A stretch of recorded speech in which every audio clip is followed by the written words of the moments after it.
Уважаемые граждане России, Chers citoyens russes, chers amis, дорогие друзья, тема моего выступления mon discours sera consacré aux événements en Ukraine и то, почему, et à la raison pour laquelle c'est si important pour nous, pour la Russie.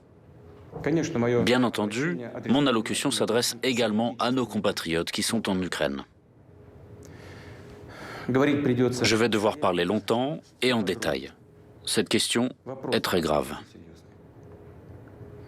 Ситуация. La situation dans le Donbass est de nouveau critique, grave. И сегодня Et aujourd'hui, je m'adresse à vous обращаюсь к вам напрямую, чтобы directement, не только для non seulement pour faire le point sur ce qui se passe, mais aussi pour vous informer des décisions qui sont prises et d'éventuelles étapes ultérieures sur cette voie. Еще раз подчеркну, Je voudrais souligner encore une fois que l'Ukraine n'est pas pour nous seulement un pays voisin. Elle fait partie intégrante de notre propre histoire, de notre culture et de notre espace spirituel. Il s'agit de nos camarades, de nos proches, parmi lesquels il y a non seulement nos collègues, amis et anciens compagnons d'armes, mais aussi nos parents et les personnes avec qui nous sommes liés par les liens du sang et de famille. Il y a longtemps, les gens peuplant les terres historiques du sud-ouest de l'ancienne Russie se désignaient comme Russes et orthodoxes. C'était le cas avant et après le XVIIe siècle, lorsque certains de ces territoires ont rejoint l'État russe. Il nous semble qu'en principe, nous savons tout cela, qu'il s'agit de faits connus de tous. Toutefois, pour comprendre ce qui se passe aujourd'hui, pour expliquer les motifs de la Russie et les objectifs que nous poursuivons, il faut dire au moins quelques mots sur l'histoire de cette question. Je vais commencer par le fait que l'Ukraine moderne a été entièrement créée par la Russie, ou plus précisément par la Russie bolchevique et communiste. Ce processus a commencé presque immédiatement après la révolution de 1917, et Lénine et ses compagnons l'ont fait d'une manière très grossière vis-à-vis de la Russie elle-même, par la voie de la séparation, de la sécession, en arrachant une partie des propres territoires qui étaient pour elle historiques. Les millions de personnes qui y vivaient, bien sûr, n'ont pas été interrogées sur quoi que ce soit. Ensuite, juste avant et après la Grande Guerre patriotique, Staline a rattaché à l'URSS et remis à l'Ukraine certaines terres qui appartenaient auparavant à la Pologne, à la Roumanie et à la Hongrie. En guise de compensation, Staline a donné à la Pologne une partie des territoires historiquement allemands, et en 1954, Khrouchtchev a pris la Crimée à la Russie pour une raison curieuse et en a également fait cadeau à l'Ukraine. En fait, c'est ainsi que s'est formé le territoire de l'Ukraine soviétique. Mais je voudrais maintenant accorder une attention particulière à la période initiale de la création de l'URSS. Je considère que c'est très important pour nous. Il va falloir, comme on dit, revenir assez loin en arrière. Permettez-moi de vous rappeler qu'après le coup d'État d'octobre 1917 et la guerre civile qui s'en est suivie, les bolcheviks ont commencé à construire un nouvel État et il y avait des désaccords assez profonds entre eux. Staline, qui cumulait en 1922 les fonctions de secrétaire général du comité central du Parti communiste des bolcheviks de Russie et de commissaire du peuple aux nationalités, proposa d'édifier le pays sur les principes de l'autonomisation, c'est-à-dire de conférer aux républiques, futures unités administratives et territoriales, des pouvoirs étendus lorsqu'elles rejoindraient l'État unifié. Lénine critiqua ce plan et proposa d'offrir des concessions aux nationalistes, ou comme il les appelait à l'époque, les indépendants. Ce sont ces idées léninistes d'une structure étatique essentiellement confédérative et le slogan sur le droit des peuples à l'autodétermination, jusqu'à la possibilité d'une sécession qui ont constitué la base de l'État soviétique. D'abord, en 1922, elles ont été consacrées dans la déclaration sur la création de l'Union des républiques socialistes soviétiques, et puis, après la mort de Lénine, dans la constitution de l'URSS de 1924. De nombreuses questions se posent immédiatement à cet égard. La première d'entre elles, et en fait la plus importante, est la suivante. Pourquoi fallait-il satisfaire n'importe quelle ambition nationaliste émergeant sans cesse dans les marches de l'ancien empire ? Céder d'immenses territoires à des unités administratives nouvellement créées et souvent configurées de manière arbitraire, République de l'Union, qui n'avaient aucun lien avec ceci. Je le répète, les céder avec la population de l'ancienne Russie. De plus, dans les faits, ces unités administratives ont reçu le statut et la forme d'entité étatique nationale. Une fois de plus, je me demande pourquoi fallait-il faire des cadeaux aussi généreux dont même les nationalistes les plus ardents n'avaient même pas rêvé, et accorder aux républiques le droit de se séparer de l'État unifié sans aucune condition. À première vue, ça n'a pas de sens, c'est insensé. Mais ce n'est qu'à première vue. Il y a une explication. Après la Révolution, l'objectif principal des bolcheviks était de se maintenir au pouvoir à tout prix. Précisément, à tout prix. Pour cela, ils étaient prêts à tout. Consentir aux conditions humiliantes du traité de paix de Brest-Litovsk, à une époque où l'Empire allemand et ses alliés se trouvaient dans une situation militaire et économique très difficile, et l'issue de la Première Guerre mondiale était en fait prévisible. Ou satisfaire toutes les demandes, tous les caprices des nationalistes à l'intérieur du pays. Du point de vue du destin historique de la Russie et de ses peuples, les principes léninistes de construction de l'État n'étaient pas seulement une erreur. C'était, comme on dit, bien plus qu'une erreur. Après l'effondrement de l'URSS en 1991, c'est devenu absolument évident. Bien sûr, les événements du passé ne peuvent être changés, mais nous devons au moins les relater d'une manière directe et honnête, sans aucune réserve et sans aucune coloration politique. Je ne peux qu'ajouter que les motifs liés à la situation politique actuelle, aussi spectaculaires et avantageux qu'ils puissent paraître à un moment donné, ne doivent et ne peuvent en aucun cas constituer la base des principes fondamentaux de l'État. Je n'accuse actuellement personne de quoi que ce soit maintenant. La situation dans le pays à l'époque, après la guerre civile et juste avant celle-ci, était incroyablement complexe et critique. Tout ce que je veux dire aujourd'hui, c'est qu'il en allait ainsi. C'est un fait historique. En fait, comme je l'ai déjà dit, c'est la politique bolchevique qui a abouti à l'émergence de l'Ukraine soviétique, qui, même aujourd'hui, peut être qualifiée à juste titre d'Ukraine de Vladimir Lénine. C'est lui qui en est l'auteur et l'architecte. Cela peut être pleinement confirmé par les documents d'archives, y compris les directives sévères de Lénine sur le Donbass, qui a été littéralement inséré de force dans l'Ukraine. Et maintenant, des descendants reconnaissants ont démoli des statues de Lénine en Ukraine. Ils appellent cela la décommunisation. Vous voulez la décommunisation? Bon, cela nous arrange. Mais il ne faut pas s'arrêter en chemin. Nous sommes prêts à vous montrer ce qu'est la vraie décommunisation pour l'Ukraine. Pour en revenir à l'histoire de la question, je tiens à répéter qu'en 1922, l'URSS avait été créée sur le territoire de l'ancien empire russe. Cependant, la vie n'a pas tardé à montrer qu'il n'était tout simplement possible ni de préserver ce territoire vaste et complexe, ni d'assurer sa gestion sur des principes amorphes, de facto confédéraux, qui avaient été proposés. Ils n'avaient rien à voir avec la réalité, avec la tradition historique. Il est tout à fait logique que la terreur rouge et le passage rapide à la dictature stalinienne, la domination de l'idéologie communiste et le monopole du pouvoir du Parti communiste, la nationalisation et l'économie planifiée, que tout cela ait transformé les principes de l'organisation de l'État, déclarés inopérants, en simples déclarations, en formalités. La réalité est telle que les républiques soviétiques n'ont jamais bénéficié de droits souverains. Ces droits n'existaient tout simplement pas. Dans la pratique, c'est un État strictement centralisé, absolument unitaire qui a été créé. De facto, Staline a mis en place ses propres idées de l'organisation de l'État et non pas celles de Lénine. Mais il n'a pas amendé les principaux documents, la constitution du pays, et il n'a pas révisé formellement les principes de construction de l'URSS proclamés par Lénine.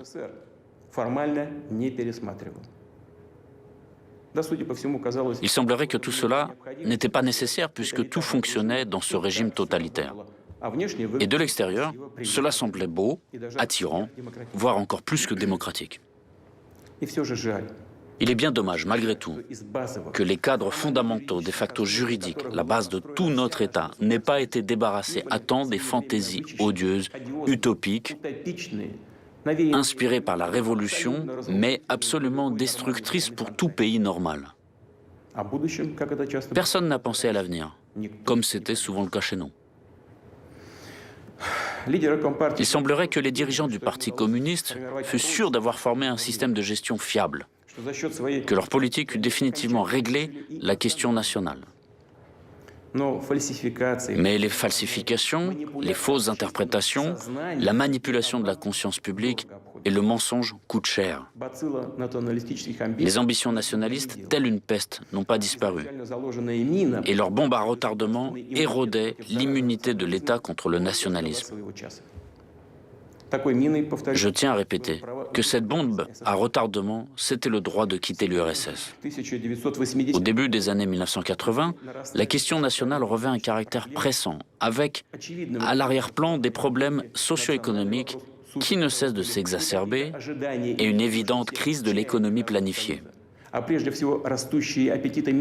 Or, cette question nationale résultait non pas des attentes et des aspirations insatisfaites des peuples de l'URSS, mais des appétits croissants des élites locales.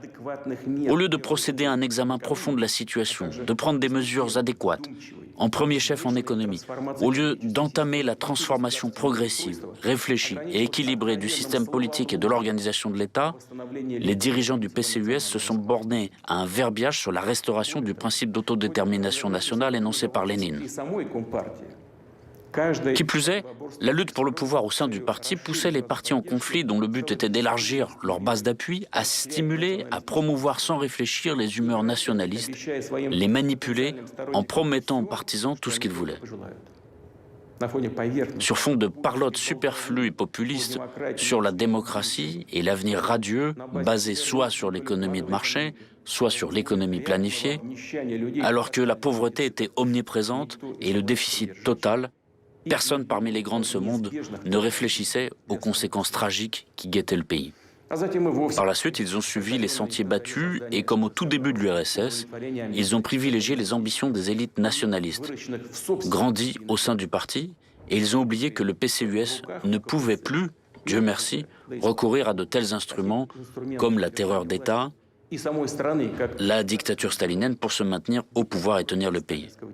De même, ils ont oublié que le si fameux rôle dirigeant du parti disparaissait sous leurs yeux, tout comme la brume qui se dissipe au petit matin.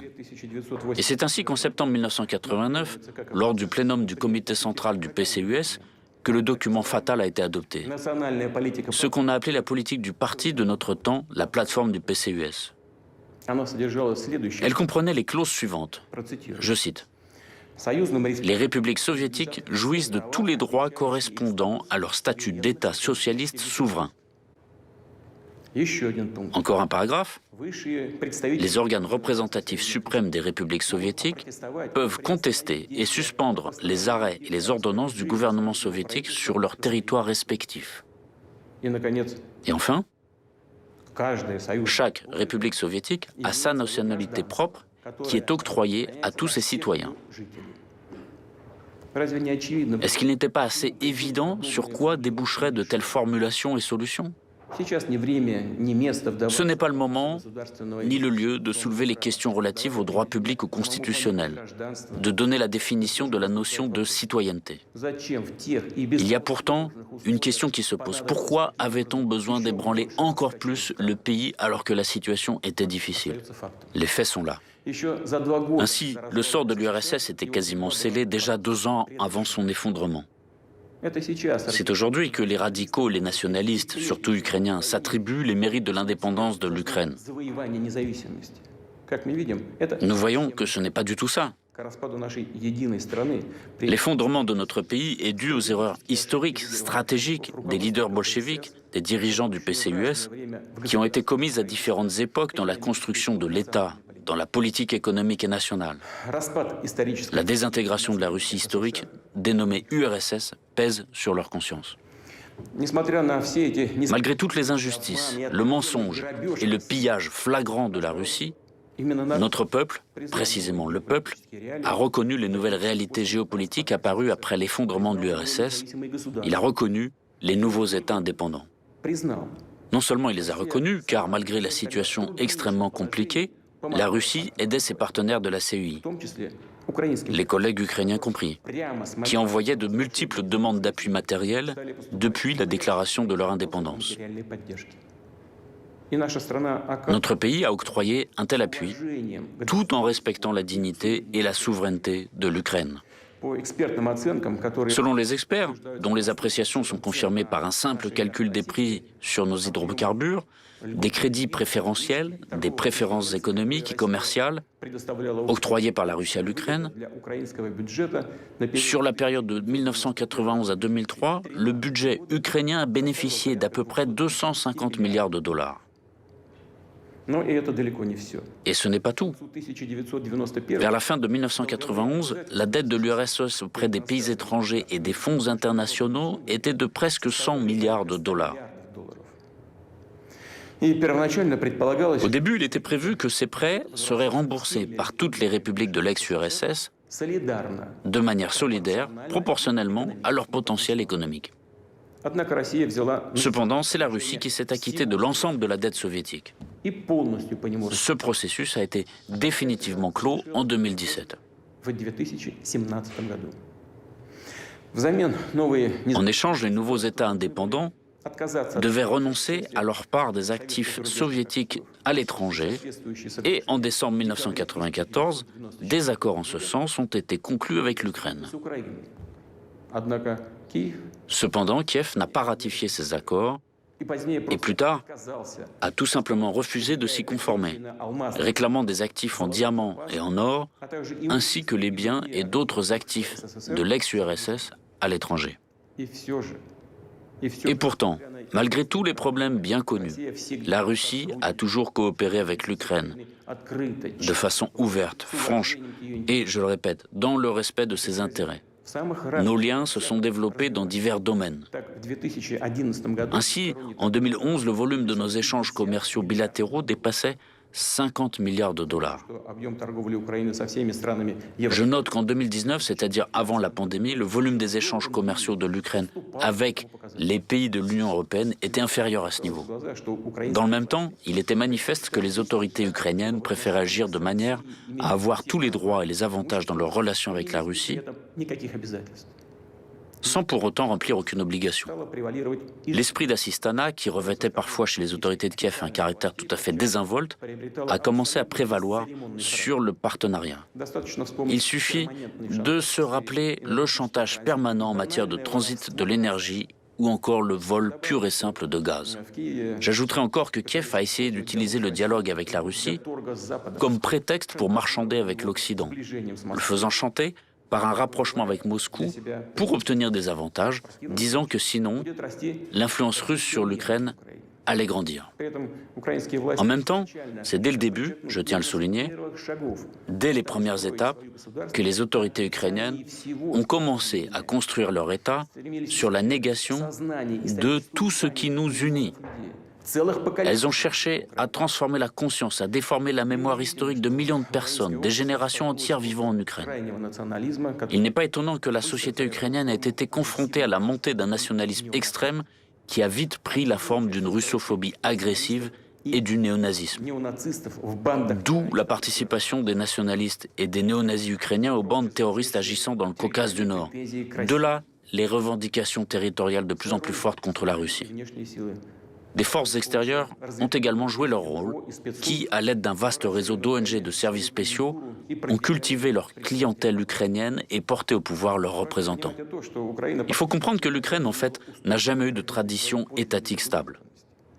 Et dès 1991, elle s'est lancée dans le copiage mécanique des systèmes d'autres pays, sans rapport avec l'histoire et les réalités ukrainiennes. Les institutions politiques étatiques n'ont cessé de se remodeler au profit des clans qui s'étaient vite formés avec leurs propres intérêts égoïstes, n'ayant rien à voir avec les intérêts du peuple ukrainien. Le sens même du soi-disant choix pro-occidental de civilisation fait par les autorités oligarchiques ukrainiennes n'était pas et n'est pas de créer les meilleures conditions pour le bien-être du peuple, mais de préserver, grâce aux services rendus obséquieusement aux rivaux géopolitiques de la Russie, des milliards de dollars volés aux Ukrainiens et cachés par les oligarques dans les banques occidentales. Certains groupes financiers industriels, ainsi que les représentants politiques et les partis qu'ils ont pris en charge financièrement dès le début, s'appuyaient sur les nationalistes et les extrémistes. D'autres prenaient en parole de bonnes relations avec la Russie, la diversité culturelle et linguistique, et arrivaient au pouvoir grâce aux voix des citoyens qui soutenaient sincèrement ces aspirations, y compris celles des millions d'habitants du Sud-Est.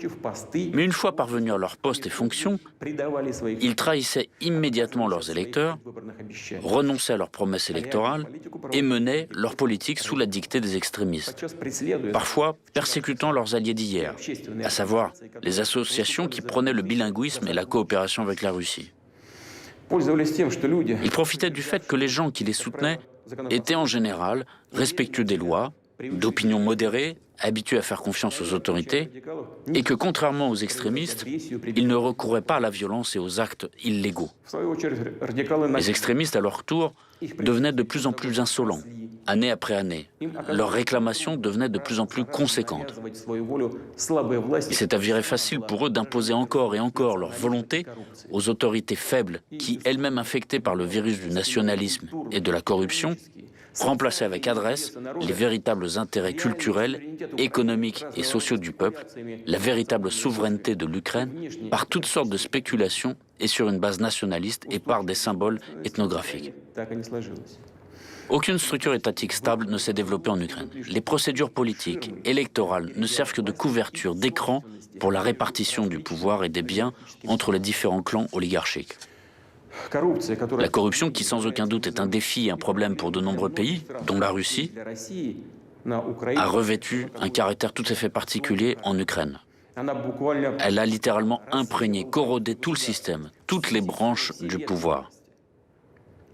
Les extrémistes ont profité du mécontentement justifié du peuple, ils ont enfourché les manifestations et en 2014 ont poussé le Maïdan au coup d'État. Dans le même temps, ils ont reçu une assistance directe d'autres pays. Selon les informations disponibles, le soutien financier accordé au soi-disant camp de protestation sur la place de l'Indépendance à Kiev par l'ambassade des États-Unis s'est élevé à $1 million par jour. Des sommes supplémentaires assez importantes étaient insolemment versées directement sur les comptes bancaires des leaders de l'opposition. Il s'agit de dizaines de millions de dollars. Et combien les personnes blessées, les familles des gens morts durant les affrontements provoqués dans les rues et sur les places de Kiev et d'autres villes ont-elles reçu? Il vaut mieux ne pas le demander.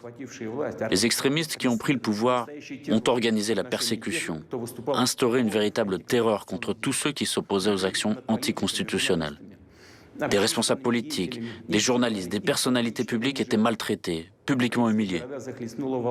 Les villes ukrainiennes ont été submergées par une vague de pogroms et de violences, une série de meurtres retentissants et impunis.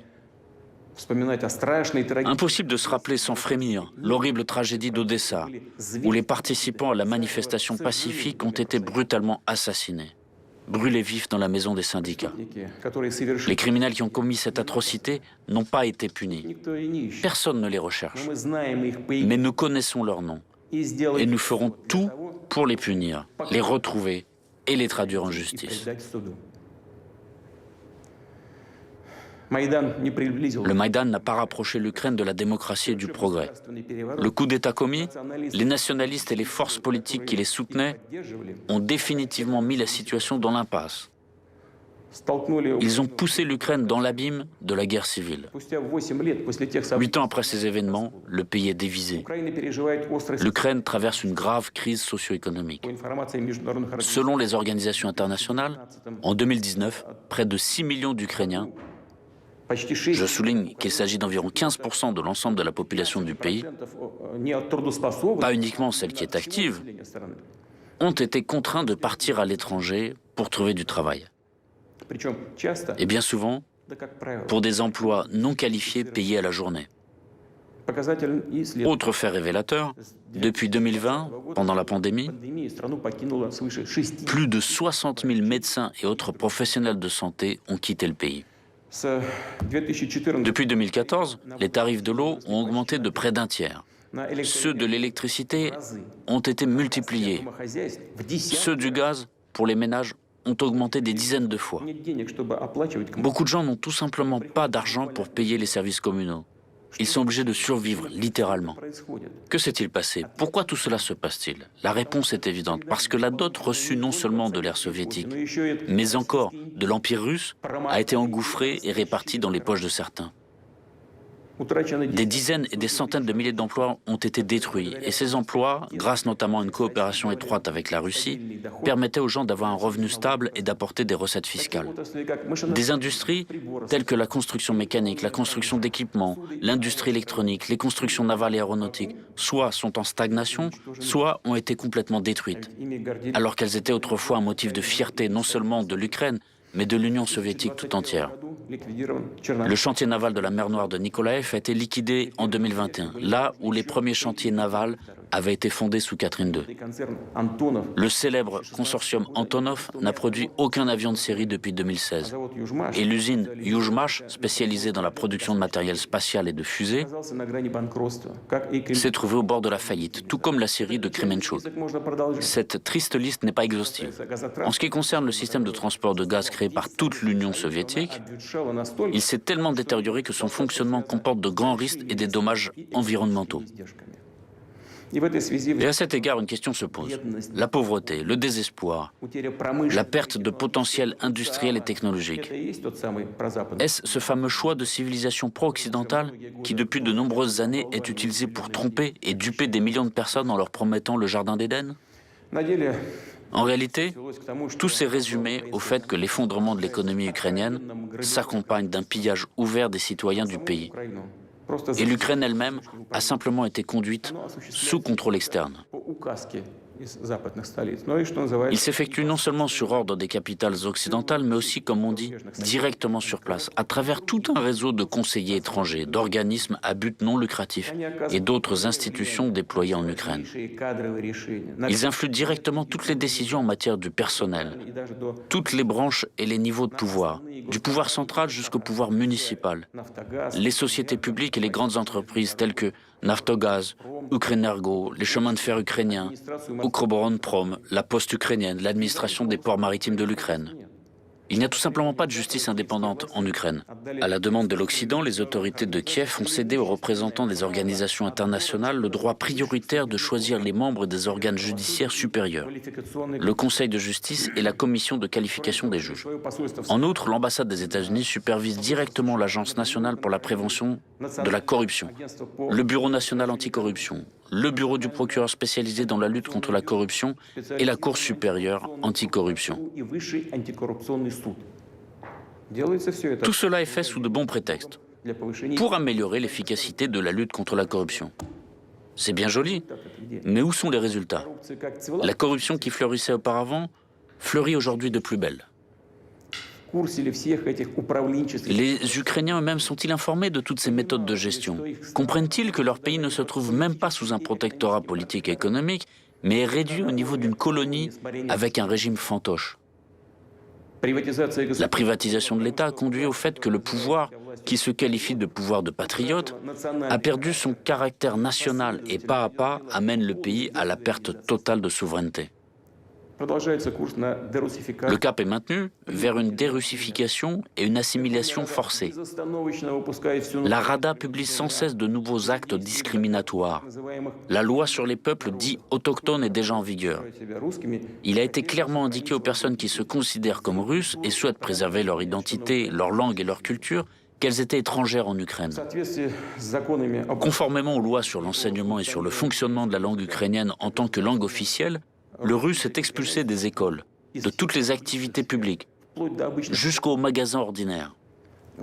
La loi dite de lustration, la purification du pouvoir, a permis de se débarrasser des fonctionnaires indésirables. Il y a de plus en plus d'actes qui donnent aux forces de l'ordre ukrainiennes des raisons d'exercer une répression violente de la liberté d'expression et du non-conformisme et de persécuter les opposants. Le monde connaît la triste pratique des sanctions unilatérales et illégitimes contre d'autres États, des personnes physiques et morales étrangères. En Ukraine, ils ont dépassé leurs professeurs occidentaux et ont inventé un outil tel que des sanctions contre leurs propres citoyens, entreprises, chaînes de télévision, autres médias et même des députés du Parlement. À Kiev, ils continuent de préparer les représailles contre l'Église orthodoxe ukrainienne du patriarcat de Moscou. Et ce n'est pas une évaluation mue par les émotions, c'est ce que disent les décisions et les documents concrets.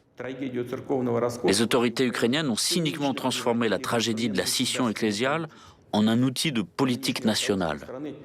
Les dirigeants actuels du pays ne répondent pas aux demandes des citoyens ukrainiens d'abroger les lois qui portent atteinte aux droits des croyants. De plus, de nouveaux projets de loi qui vont contre les intérêts du clergé et des millions de paroissiens de l'Église orthodoxe ukrainienne du patriarcat de Moscou ont été enregistrés à la Rada. Je parlerai de la Crimée plus spécifiquement. Les habitants de la péninsule ont fait leur libre choix, celui d'être avec la Russie. Les autorités de Kiev n'ont rien à opposer à cette volonté claire et précise de la population. C'est pourquoi elles misent sur des actions agressives, sur l'activation des cellules extrémistes, y compris des organisations islamiques radicales,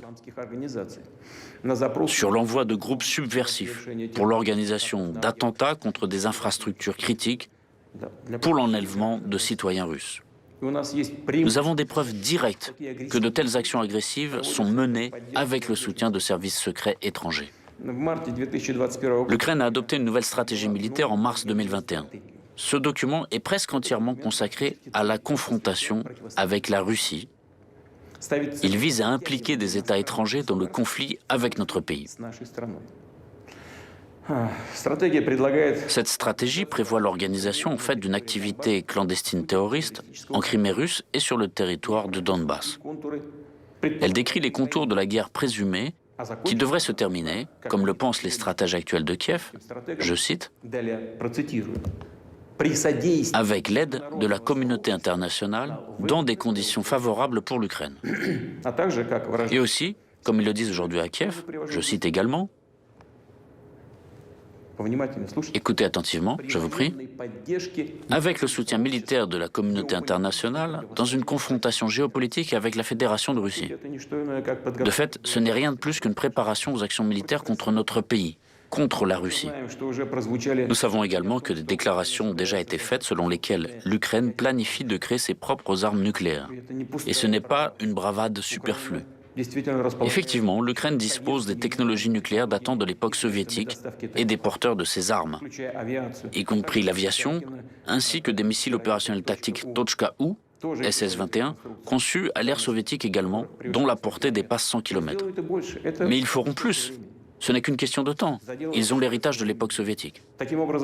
Ainsi, il sera beaucoup plus simple pour l'Ukraine de se doter d'armes nucléaires tactiques que pour certains autres États. Je ne vais pas les citer maintenant, qui de fait procèdent à de tels développements, d'autant plus avec le soutien technologique de l'étranger. Et nous ne devons pas non plus l'exclure.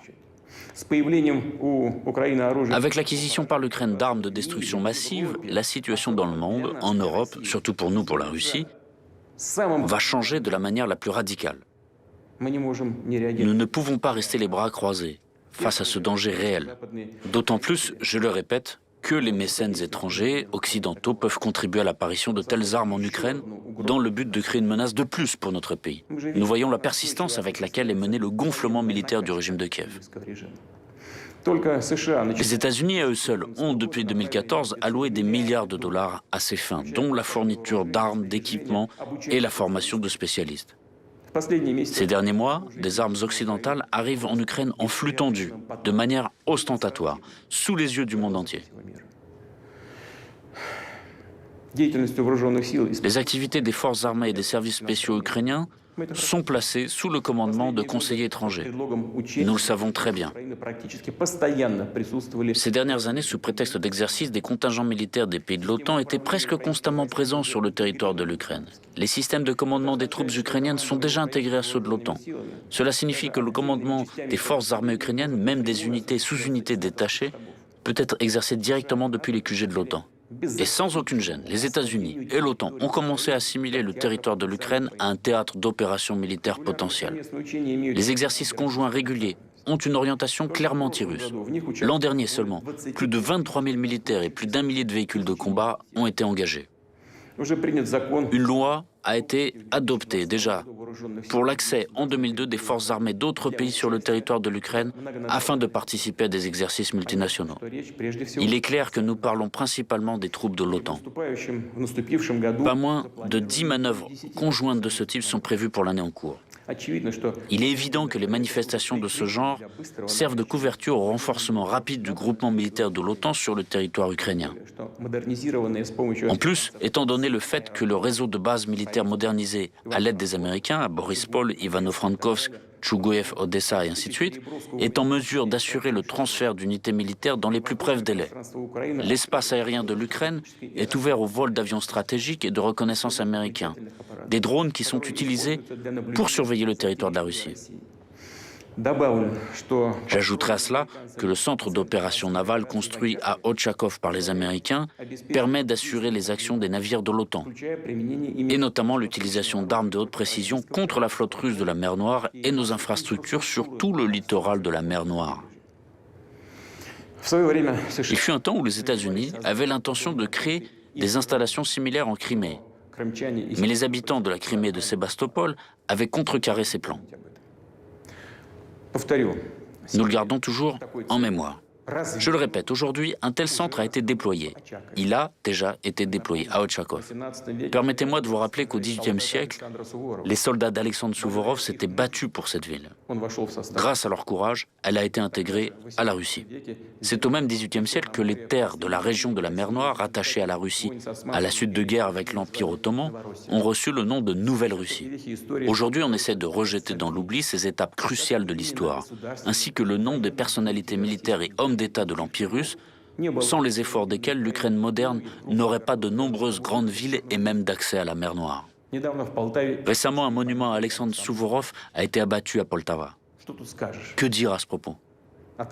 Vous renoncez à votre propre passé, à l'héritage dit colonial de l'Empire russe?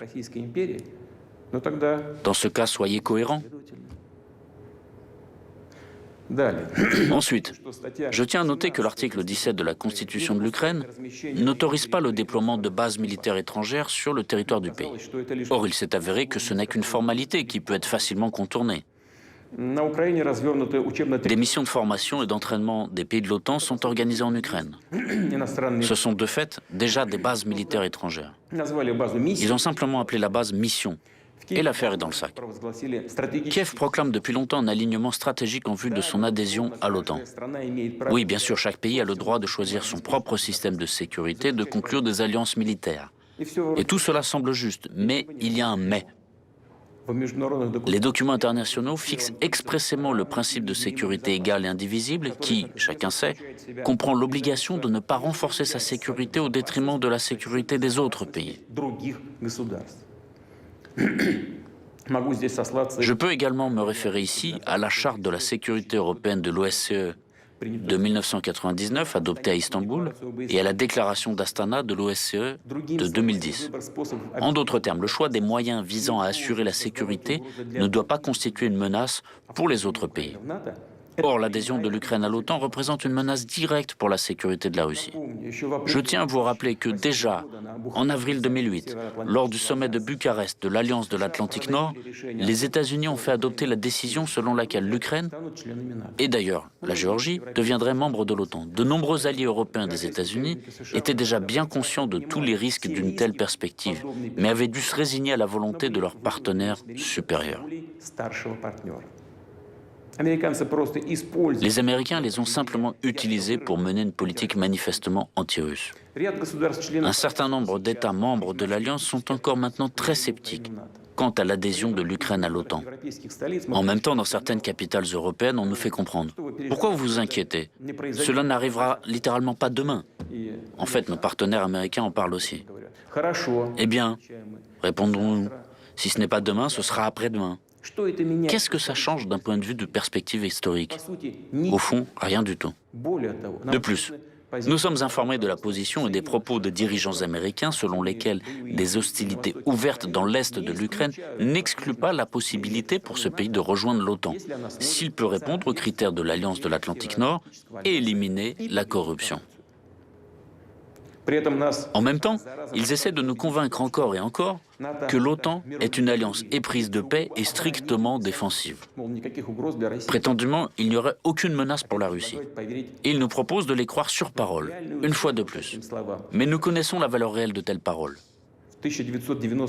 En 1990, lors des discussions sur la question de la réunification allemande, les États-Unis ont promis aux dirigeants soviétiques que la juridiction ou la présence militaire de l'OTAN ne s'étendrait pas d'un pouce vers l'Est et que la réunification de l'Allemagne ne conduirait pas à l'extension de l'organisation militaire de l'OTAN vers l'Est. C'est une citation. Ils nous ont dit beaucoup de choses. Ils nous ont donné des assurances verbales. Et tout cela s'est avéré une promesse vaine. Plus tard, ils ont commencé à nous assurer que l'adhésion des pays d'Europe centrale et orientale à l'OTAN ne ferait qu'améliorer les relations avec Moscou, soulagerait ces pays des craintes concernant un difficile héritage historique et, qui plus est, créerait même une ceinture d'États amis de la Russie. Et c'est exactement le contraire qui s'est passé. Les autorités de certains pays d'Europe de l'Est, qui faisaient commerce de la russophobie, ont apporté à l'Alliance leurs complexes et leurs stéréotypes sur la menace russe. Ils ont insisté sur le renforcement des capacités de défense collective qui doivent être déployées principalement contre la Russie. Et tout cela s'est produit dans les années 1990 et au début des années 2000, lorsque, grâce à la transparence et à notre bonne volonté, les relations entre la Russie et l'Occident étaient à un niveau élevé. La Russie a rempli toutes ses obligations. Notamment, elle a retiré ses troupes d'Allemagne, des pays d'Europe centrale et orientale, et a ainsi apporté une énorme contribution pour surmonter l'héritage de la guerre froide. Nous avons constamment proposé différentes options de coopération, y compris dans le cadre du Conseil Russie-OTAN et de l'OSCE. De plus, je dirais maintenant une chose dont je n'ai jamais parlé en public. Je le dis pour la première fois. En 2000, lors d'une visite à Moscou du président sortant des États-Unis, Bill Clinton, je lui ai demandé comment les États-Unis considéreraient l'entrée de la Russie dans l'OTAN. Je ne vais pas révéler tous les détails de cette conversation, mais la réponse à ma question semblait, disons, très retenue. Et quelle était réellement la réaction des Américains face à cette possibilité? Ça se voit dans les faits, dans les mesures prises à l'égard de notre pays. Il s'agit d'un soutien ouvert aux terroristes du Caucase du Nord, d'un mépris de nos exigences et de nos préoccupations en matière de sécurité. C'est l'extension de l'OTAN, le retrait du traité ABM, etc. Ça donne envie de demander, pourquoi faites-vous tout cela? D'accord, vous ne voulez peut-être pas voir en nous un pays ami et un allié, mais pourquoi faire de nous un ennemi? Il n'y a qu'une réponse. Ça n'a rien à voir avec notre régime politique ni autre chose. Ils ne veulent tout simplement pas qu'il y ait un grand pays indépendant comme la Russie. C'est la réponse à toutes les questions. C'est la source de la politique américaine traditionnelle vis-à-vis de la Russie. D'où l'attitude à l'égard de toutes nos propositions en matière de sécurité. Aujourd'hui, il suffit de jeter un simple coup d'œil sur la carte pour voir comment les pays occidentaux ont tenu leur promesse d'empêcher l'extension de l'OTAN vers l'Est. En fait, ça a été une tromperie. Nous avons assisté à 5 vagues d'élargissement de l'OTAN, l'une après l'autre. En 1999, la Pologne, la République tchèque, la Hongrie sont devenus membres de l'Alliance. En 2004, la Bulgarie, l'Estonie, la Lettonie, la Lituanie, la Roumanie, la Slovaquie et la Slovénie. En 2009, l'Albanie et la Croatie. En 2017, le Monténégro. En 2020, la Macédoine du Nord. En conséquence, l'Alliance, son infrastructure militaire, sont parvenues jusqu'aux frontières de la Russie. C'est devenu l'une des principales causes de la crise de la sécurité européenne. Cela a eu les conséquences les plus négatives sur l'ensemble du système des relations internationales et a entraîné une perte de confiance mutuelle. La situation continue de se dégrader, notamment sur le plan stratégique. Ainsi, en Roumanie et en Pologne, dans le cadre du projet américain visant à créer un système global de défense antimissile, des zones de positionnement pour le bouclier antimissile sont déployées. On sait bien que les systèmes de lancement installés ici peuvent être utilisés pour les missiles de croisière Tomahawk, qui sont des systèmes offensifs. En outre, un missile universel de standard 6, ou SM-6, est en cours de conception aux États-Unis. Il peut servir à des missions de défense antiaérienne et antimissiles, et en même temps peut frapper des cibles universelles, que ce soit à la surface de la mer ou sur terre. C'est-à-dire que le système antimissile américain, prétendument défensif, se développe et de nouvelles opportunités offensives apparaissent. Les informations dont nous disposons donnent de bonnes raisons de croire que l'adhésion de l'Ukraine à l'OTAN et le déploiement ultérieur des installations de l'Alliance nord-atlantique là-bas est une question déjà résolue. C'est une question de temps. Nous comprenons clairement qu'avec un tel scénario, le niveau de menace militaire pour la Russie augmentera considérablement.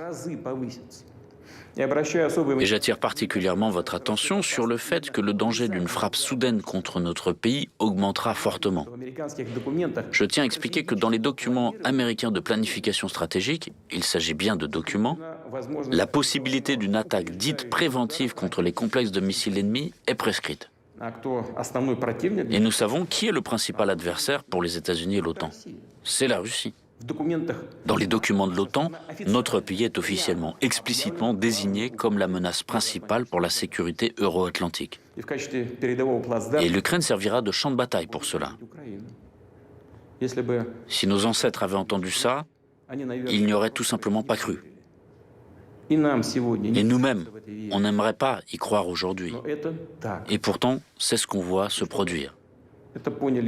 Je veux que cela soit compris en Russie et en Ukraine. De nombreuses bases aériennes ukrainiennes sont situées à proximité de nos frontières.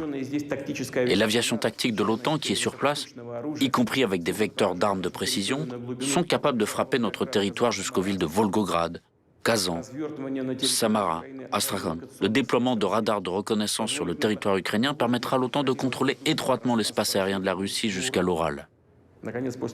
Enfin, après que les États-Unis ont rompu le traité sur les forces nucléaires à portée intermédiaire, le Pentagone a commencé à développer ouvertement toute une gamme de systèmes de frappe basés au sol, y compris des missiles balistiques capables d'atteindre des cibles situées à des distances allant jusqu'à 5500 km.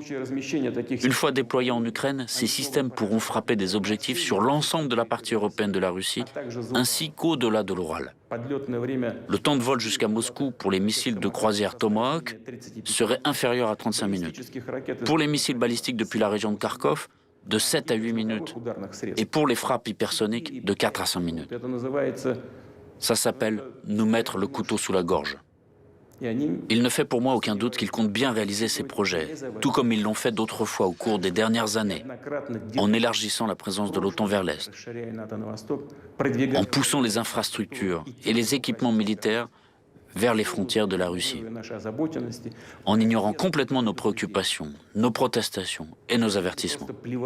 Excusez-moi, ils crachaient dessus en faisant tout ce qui leur plaisait, comme bon leur semblait. Bien sûr, ils entendent continuer à agir de la sorte, guidés par le proverbe bien connu « Le chien aboie, la caravane passe ». Je tiens à le dire tout de suite, nous ne l'avons jamais accepté et nous ne l'accepterons jamais. En même temps, la Russie s'est toujours prononcée en faveur de la résolution des problèmes les plus complexes par des moyens politiques et diplomatiques, à la table des négociations. Nous sommes bien conscients de notre énorme responsabilité en matière de stabilité régionale et mondiale. Déjà, en 2008, la Russie avait lancé une initiative visant à conclure un traité sur la sécurité européenne. Le sens de ce traité était qu'aucun État ou organisation internationale de la région euro-atlantique ne pouvait renforcer sa sécurité aux dépens de celle des autres. Or, notre proposition a été rejetée dès le départ. On ne saurait permettre à la Russie de limiter l'activité de l'OTAN. Par ailleurs, on nous a dit explicitement que seuls les membres de l'Alliance de l'Atlantique Nord pouvaient avoir des garanties de sécurité juridiquement contraignantes. En décembre dernier, nous avons transmis à nos partenaires occidentaux un projet de traité entre la Fédération de Russie et les États-Unis sur les garanties de sécurité, ainsi qu'un projet d'accord sur les mesures de sécurité entre la Fédération de Russie et les États membres de l'OTAN. Les États-Unis et l'OTAN ont répondu par de nombreuses généralités. Il y avait quelques points rationnels, mais ils portaient tous sur des questions secondaires et ressemblaient plutôt à une tentative d'étouffer la discussion et de la faire dévier. Nous avons réagi de manière conséquente en soulignant notre volonté de suivre la voie de la négociation, mais à condition que toutes les questions soient examinées comme un tout, sans les séparer des principales propositions russes, des propositions fondamentales. Celle-ci comporte 3 points essentiels. Le premier est d'éviter tout nouvel élargissement de l'OTAN. Le deuxième est le non-déploiement par l'Alliance de systèmes d'armes offensifs aux frontières russes. Et enfin, le retour des capacités et infrastructures militaires du bloc en Europe à la configuration de 1997, date de la signature de l'acte fondateur OTAN-Russie. Et ce sont justement ces propositions de principe qui ont été ignorées. Une fois de plus, nos partenaires occidentaux ont répété la formule toute faite selon laquelle tout pays a le droit de choisir librement les moyens d'assurer sa sécurité et d'adhérer à toute alliance et à tout groupement militaire. Autrement dit, rien n'a changé dans leur position. Nous entendons toujours les mêmes références à la fameuse politique de la porte ouverte de l'OTAN. De plus, on essaie à nouveau de nous faire chanter, on nous menace à nouveau de sanctions, qu'ils imposeront d'ailleurs de toute façon au fur et à mesure que la Russie renforce sa souveraineté et la puissance de ses forces armées. On saura toujours trouver, voire inventer un prétexte pour une nouvelle attaque de sanctions. Ceci, quelle que soit la situation en Ukraine. Il n'y a qu'un but. Endiguer le développement de la Russie. En fait, ils n'auront pas besoin d'un prétexte formel quelconque pour le faire. Ils le feront pour la simple raison que nous existons et ne remettront jamais en cause notre souveraineté, nos intérêts nationaux et nos valeurs. Je veux être clair, je le dis sans détour. Dans la situation actuelle, alors que nos propositions sur un dialogue équitable portant sur les questions de principe sont de fait restées sans réponse de la part des États-Unis et de l'OTAN, alors que le niveau des menaces contre notre pays augmente de manière significative, la Russie a parfaitement le droit de prendre des contre-mesures pour assurer sa propre sécurité. C'est exactement ce que nous ferons. En ce qui concerne la situation dans le Donbass, nous constatons que les dirigeants de Kiev ne cessent de déclarer publiquement leur réticence à appliquer le paquet de mesures de Minsk afin de résoudre le conflit et laissent comprendre qu'ils ne sont pas intéressés par une solution pacifique. Au contraire, ils cherchent à nouveau à lancer une guerre éclair dans le Donbass comme ils l'ont déjà fait en 2014 et en 2015. Nous nous rappelons très bien à quoi ces aventures ont abouti. Aujourd'hui, il ne se passe pas un jour sans qu'il y ait des bombardements de villes et de localités dans le Donbass. Un groupement militaire important déployé à cette fin utilise en permanence des drones d'attaque, des équipements lourds, des missiles, de l'artillerie et des lance-roquettes multiples. Le meurtre de civils, le blocus, les mauvais traitements infligés aux personnes, y compris les enfants, les femmes et les personnes âgées, se poursuivent sans relâche. Et on n'en voit pas la fin. Et le monde prétendument civilisé, dont nos collègues occidentaux se sont autoproclamés les seuls représentants, préfère ne pas s'en apercevoir. Comme si toute cette horreur, le génocide, dont sont victimes près de 4 millions de personnes, n'existait pas. Ceci pour la simple raison que ces personnes n'étaient pas d'accord avec le coup d'État soutenu par l'Occident en Ukraine en 2014 et se sont opposés à cette dérive vers le nationalisme agressif de caverne et le néonazisme, élevés tous les deux au rang de politique d'État. Et parce qu'ils se battent pour leurs droits élémentaires ceux de vivre sur leur propre terre, de parler leur propre langue, de préserver leur culture et leurs traditions. Combien de temps cette tragédie peut-elle encore durer? Combien de temps peut-on encore la tolérer? La Russie a tout fait pour préserver l'intégrité territoriale de l'Ukraine. Pendant toutes ces années, elle s'est battue avec persévérance et patience pour mettre en œuvre la résolution 2202 du Conseil de sécurité des Nations Unies du 17 février 2015 qui consacrait le paquet de mesures de Minsk du 12 février 2015 pour le règlement de la situation dans le Donbass. Tout cela en vain. Les présidents et les députés de la Rada changent, mais l'essence, la nature agressive et nationaliste du régime qui a pris le pouvoir à Kiev reste la même.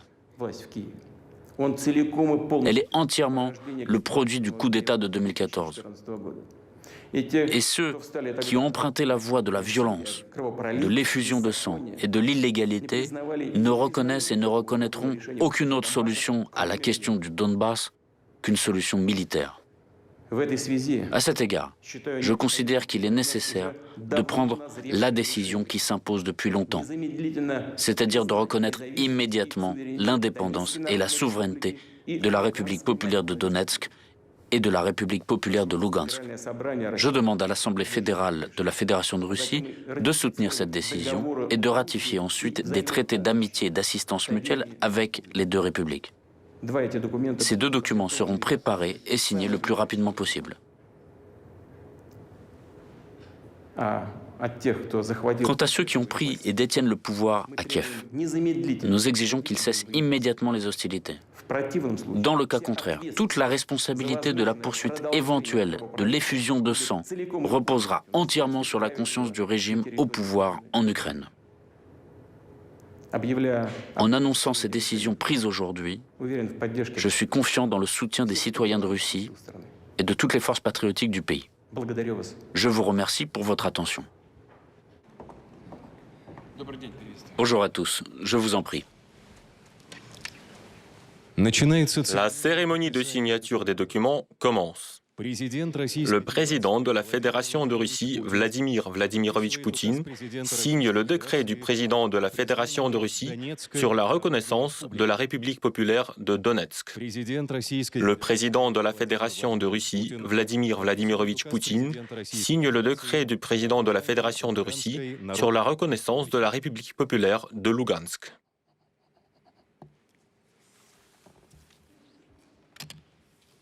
Le président de la Fédération de Russie, Vladimir Vladimirovitch Poutine, et le président de la République populaire de Donetsk, Denis Vladimirovitch Pouchilin, signent un accord d'amitié, de coopération et d'assistance mutuelle entre la Fédération de Russie et la République populaire de Donetsk.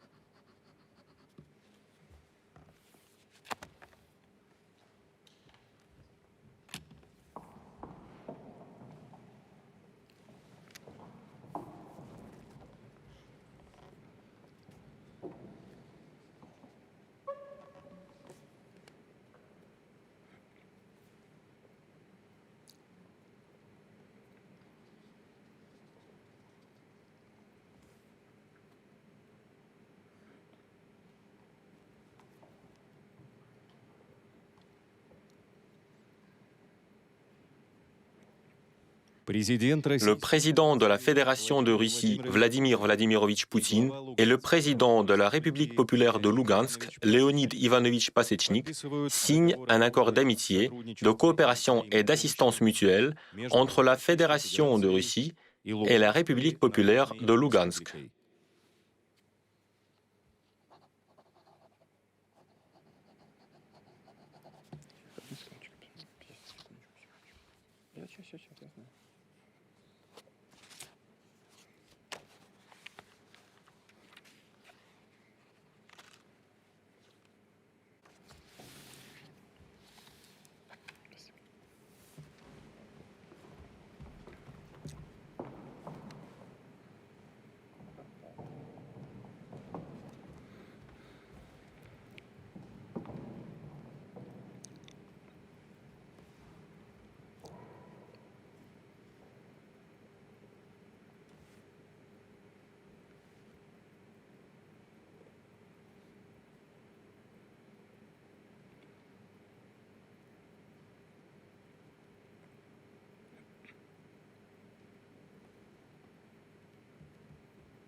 La cérémonie de signature des documents est terminée.